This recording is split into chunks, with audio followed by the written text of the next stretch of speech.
कोई हमारा न होता, तो दुनिया में कोई हमारा न होता, दुनिया में कोई हमारा न होता, दुनिया में कोई हमारा न होता। जरा दोनों हाथ उठाइए और दोनों हाथ उठा के ताली की सेवा करते हुए गाइए श्री राम है।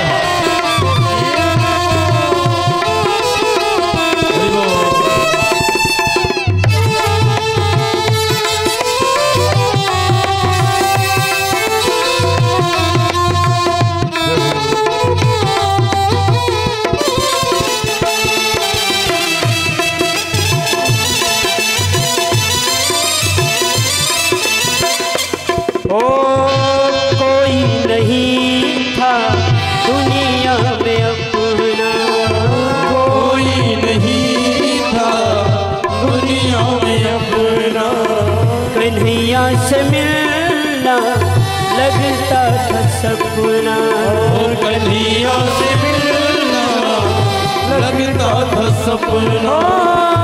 कोई नहीं था दुनिया में अपना, कोई नहीं था दुनिया में अपना, कन्हैया से मिलना लगता था सपना, कन्हैया से मिलना लगता था सपना, कन्हैया से मिलना लगता था सपना, कन्हैया से मिलना लगता था सपना। कन्हैया ने हमको बुलाया न होता, कन्हैया ने हमको बुलाया न होता, कन्हैया ने हमको बुलाया न होता, तो दुनिया में कोई हमारा न होता, तो दुनिया में कोई हमारा न होता, अगर श्याम सुंदर का सहारा होता, अगर श्याम सुंदर का सहारा न होता, अगर श्याम सुंदर का सहारा न होता, अगर श्याम सुंदर का सहारा न होता। एक बार प्रेम से कहिए श्री राम है।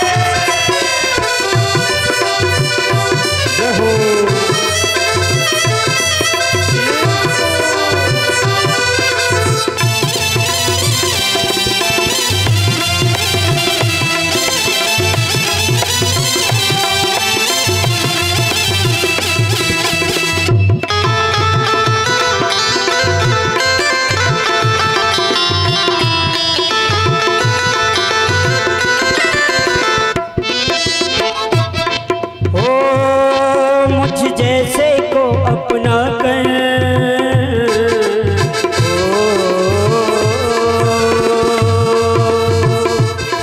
मुझ जैसे को अपना कर तूने गजब कर दिया, मुझ जैसे को अपना कर तूने गजब कर दिया, मुझ जैसे को अपना कर तूने गजब कर दिया, मुझ जैसे को अपना कर गजब कर दिया। मैं तो सहारा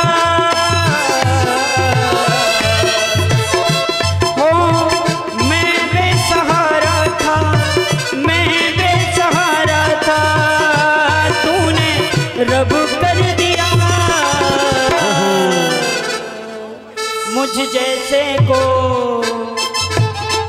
मुझ जैसे को, मुझ जैसे को अपना कर तूने गजब कर दिया, मुझ जैसे को अपना कर तूने गजब कर दिया, मुझ जैसे को अपना कर तूने गजब कर दिया, मुझ जैसे को अपना कर तूने गजब कर दिया।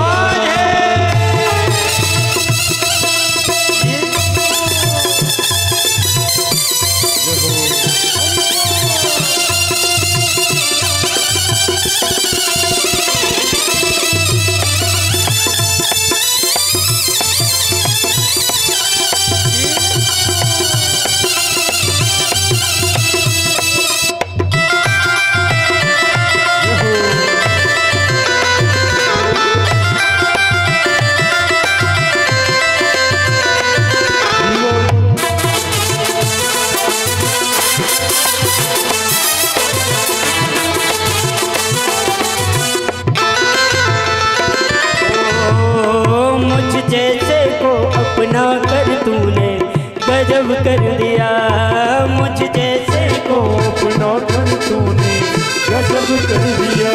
हो ठुकराही, हो ठुकराही, हो ठुकराही,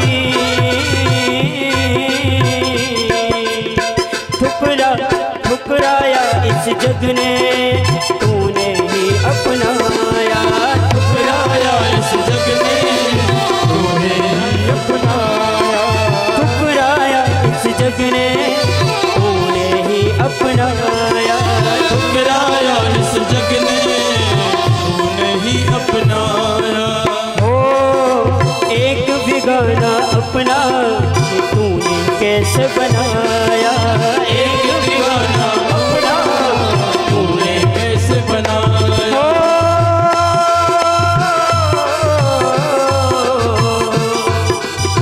मुझ पे कृपा ये करम कर दिया, मुझ पर कृपा ने करम कर दिया। मुझ जैसे को अपना कर तूने गजब कर दिया। मुझ जैसे को अपना कर तूने गजब कर दिया। तूने गजब कर दिया, तूने गजब कर दिया। तूने गजब कर दिया, तूने गजब कर दिया। मुझ जैसे को अपना कर तूने गजब कर दिया। मुझ जैसे को अपना कर तूने गजब कर दिया। ओ मुझ जैसे को अपना कर तूने गजब कर दिया। मुझ जैसे को अपना कर तूने गजब कर दिया। ओ तूने गजब कर दिया, ओ तूने गजब कर दिया। ओ तूने गजब कर दिया, ओ तूने गजब कर दिया। गजब कर दिया। बोल भक्त वत्सल भगवान की जय हो। प्रेम से मिले हैं सुदामा जी, और सुदामा जी ने कहा भैया अब हमारे बच्चे राह देख रहे होंगे, परिवारीजन देख रहे होंगे हमको, तो अब हमें चलना चाहिए।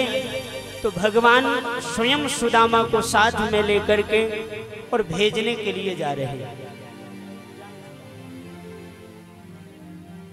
सुदामा जी को भगवान साथ में लेकर के उनका हाथ पकड़ करके और सुदामा जी को छोड़ने के लिए भेजने के लिए जा रहे हैं। आप सभी अपने स्थान पर ही बैठे रहें और अभी आप कथा सुने।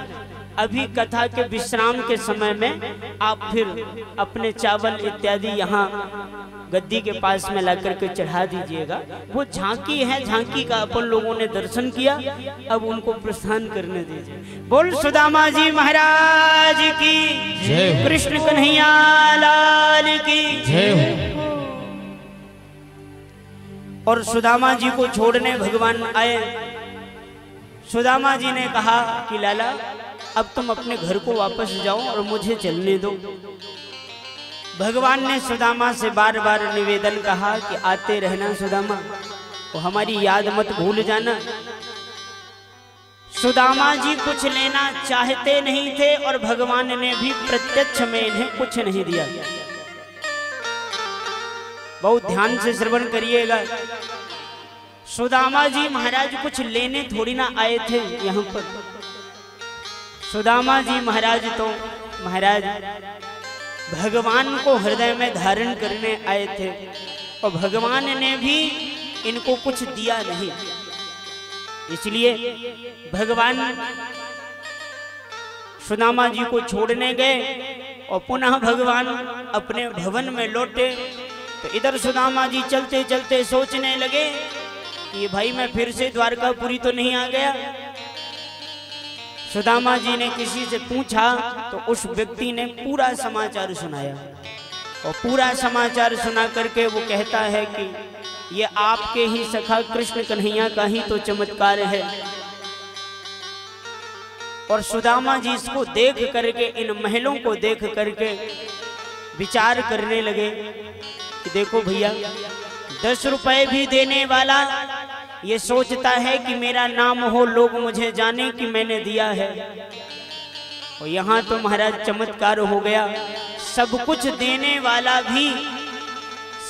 देने वाला भी ये नहीं दिखा रहा कि मैंने इनको क्या दिया है। बहुत गौर से सुनिएगा। दान करने वाले व्यक्ति को सावधानी से दान करना चाहिए। यदि वो दान करते समय ये सोचता है कि कितने लोग मुझे देख लें कि देखो आज मैं दान कर रहा हूं, उस दान का फल कम हो जाता है। दान तो ऐसा करना चाहिए कि जेब से कौन नोट निकली है ये हमें भी पता न चले कि हमने क्या दिया है देने वाले को। इसलिए आज भगवान ने ये चरित्र करके और श्री सुदामा जी महाराज को सब कुछ प्रदान कर दिया। और सुदामा जी बच्चों को और पत्नी को उस महल में रख करके स्वयं कुटिया बना करके बड़े आनंद से रहते और कहते हैं, प्रभु आपने तो मुझे सब कुछ दे दिया है, पर मुझे सब कुछ की जरूरत नहीं, मुझे तो केवल आपके प्रेम की जरूरत है। श्री सुदामा जी महाराज कहते हैं, हर मुझे मेरे श्याम का दीदार चाहिए। जब तक सुदामा जी जा रहे हैं, आप लोगों का भी कथा में मन नहीं लग रहा, बार बार घूम के देख रहे हैं सुदामा जी को, तो 2 मिनट के लिए हम गा लेते हैं, तब तक सुदामा जी प्रस्थान करें तो फिर हम कथा करें। हो मुझे मेरे श्याम का दीदार चाहिए, अरे मुझे मेरे श्याम का दीदार चाहिए, मुझे मेरे श्याम का दीदार चाहिए। ये धन और दौलत नहीं चाहिए, ये धन और दौलत नहीं चाहिए, जमाने की शोहरत नहीं चाहिए, जमाने की शोहरत नहीं चाहिए, जमाने की शोहरत नहीं चाहिए, की शोहरत नहीं चाहिए। मुझे मेरे श्याम का दीदार चाहिए, मुझे मेरे श्याम का दीदार चाहिए, मुझे मेरे श्याम का दीदार चाहिए, मुझे मेरे श्याम का दीदार चाहिए। बस श्याम श्याम मेरा श्याम, बस श्याम श्याम मेरा श्याम, बस श्याम श्याम मेरे श्याम, बस श्याम श्याम मेरे श्याम, बस श्याम श्याम मेरा श्याम, बस श्याम श्याम मेरा श्याम, बस श्याम श्याम मेरे श्याम, बस श्याम श्याम मेरे श्याम।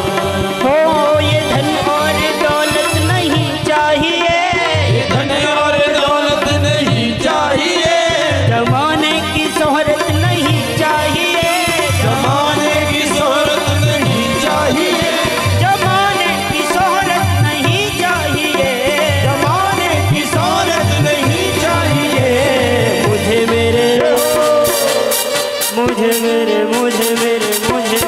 मुझे मेरे श्याम का दीदार चाहिए, मुझे मेरे श्याम का दीदार चाहिए, मुझे मेरे श्याम का दीदार चाहिए, मुझे मेरे श्याम का दीदार चाहिए, ओ मुझे मेरे श्याम का दीदार चाहिए, मुझे मेरे श्याम का दीदार चाहिए।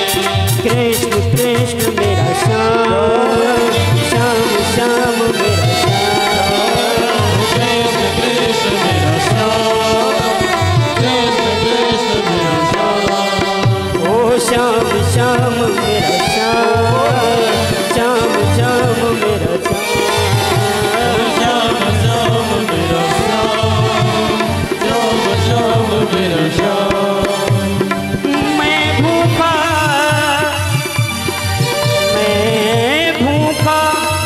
तेरे दीदार का, मैं भूखा तेरे दीदार का, मुझे न चाहिए दुनिया का झूठा प्यार, मेरा तो सिर्फ तू ही मेरे श्याम, रख लो चाहे पूरा संसार,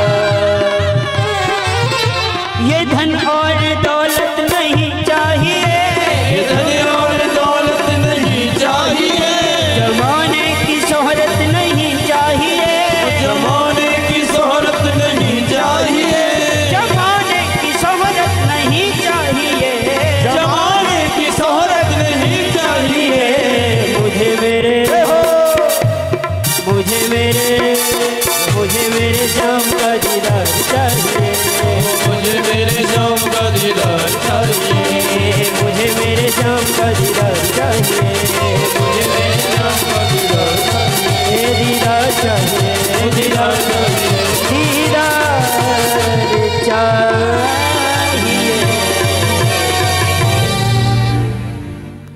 सुदामा जी दिख तो नहीं रहे। एक बार प्रेम से जयकारा लगाइए, बोल द्वारकाधीश भगवान की जय हो। और सुदामा जी महाराज अपनी कुटिया में ही आनंद से निवास कर रहे हैं। बहुत ध्यान से श्रवण करिएगा। अब कथा के जो है आज विश्राम का समय है। सुदामा जी का चरित्र तो आपने सुना ही।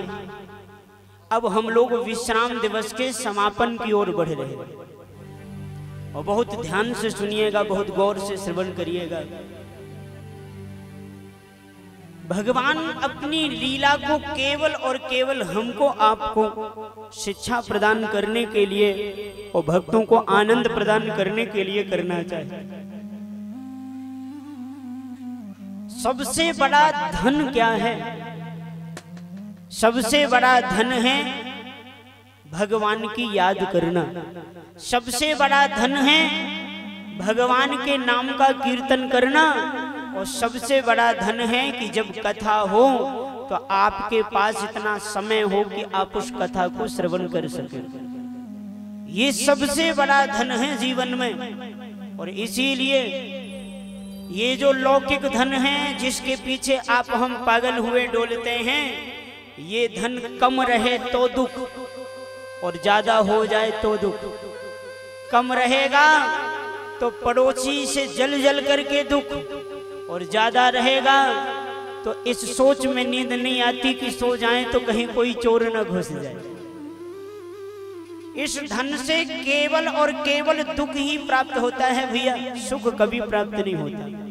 और एक बात और आप समझ लीजिए, जिसके पास जितना ज्यादा पैसा वो उतना ज्यादा दुखी, जिसके पास जितना कम पैसा वो उतना कम दुखी है। और ये पैसा जितना जिसके पास ज्यादा है वो उतना ज्यादा दुखी है, ध्यान रखना। इसीलिए अपने धर्म का पालन करो, माता पिता की सेवा करो और महाराज इंसानियत को पहचानो। इस पैसा के लिए आप पागल हुए डोल करके माता पिता का अपमान करते हैं, दीनहीनों का धन ऐंठते हैं, गलत करने में भी बिल्कुल संकोच नहीं करते। पर आप विचार करिएगा कि इस पैसे को पा करके क्या दुनिया में कोई सुखी हुआ है जो आप होंगे? भैया धन से कभी भी सुख नहीं मिलता। सुख यदि चाहते हो तो जो है आपके पास जितना है भगवान की कृपा मान लो, उतने में आप सुखी हो जाएंगे।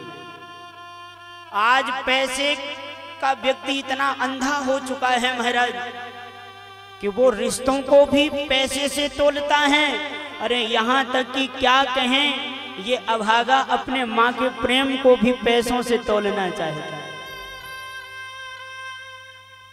एक लड़के ने माँ से लड़ाई करते समय कहा, बार बार कहती है कि मेरे दूध का कर्ज, मेरे दूध का कर्ज, 1 साल पिया है, बता दे कितना तेरा कर्ज है मेरे पास। जितने का वो दूध होगा उतना पैसा मैं तुम्हें देता हूं और आज से छुट्टी तुम्हारी हमारी। सुखदेव भगवान कह रहे हैं उससे छुट्टी नहीं हो सकती महाराज। मैया ने सोते हुए लड़के के तकिया के नीचे एक पर्चा लिख दिया और पर्चा रख करके और वो मैया घर छोड़ करके चली गई वृंदावन। और प्रातः काल जब वो पर्चा उठ करके उस लड़के ने पढ़ा तो रोता हुआ खोजता हुआ डोल रहा है कि किसी ने मेरी माँ को देखा है क्या। माँ ने पर्चे में लिखा था कि तेरे होने के कारण मैंने अपनी जवानी बर्बाद करी है, उसका भी मूल्य दे देना बेटा। जब तू हुआ था ना तो 1000 बिच्छुओं के डंक लगने का कष्ट हुआ था, उसका भी कीमत अपने मन से सोचना, मैं नहीं बता सकती। ठंडी के समय में रजाई ओढ़ करके तुझे सुलाती थी और जब तू बिस्तर गीला करता था तो सूखे में तुझे सुला करके उसी गीले में मैं सोती थी, उसकी भी कीमत जरा अदा करना। पूरा पर्चा तो पढ़ भी नहीं पाया था ये मूर्ख। इसीलिए भैया रिश्तों को पैसे में मत तोलो, धर्म को पैसे में मत तोलो। पैसे की अनिवार्यता है, जीवन की आवश्यकता है, इस बात से भी हम मना नहीं करते, लेकिन संबंधों को संबंध रहने दो। पैसे के पीछे उन संबंधों से खराबी मत करो। अरे आज जो गरीब है, जिसके पास कुछ नहीं है, पलक झपकते क्या पता दूसरे दिन तुम्हारी नींद खुले और उसका करोड़ों का बंगला तुम्हारे घर के सामने बना हुआ हो। मैं बस एक छोटी बात आपको कह करके कथा के प्रसंग में चलता हूँ। अपने रिश्तों से, अपने अपनों से ऐसा व्यवहार करो, ऐसा व्यवहार करो कि जब कभी उसका अच्छा समय आए तो उसके सामने जाने में आपको शर्मिंदगी महसूस ना हो। किसी गरीब रिश्तेदार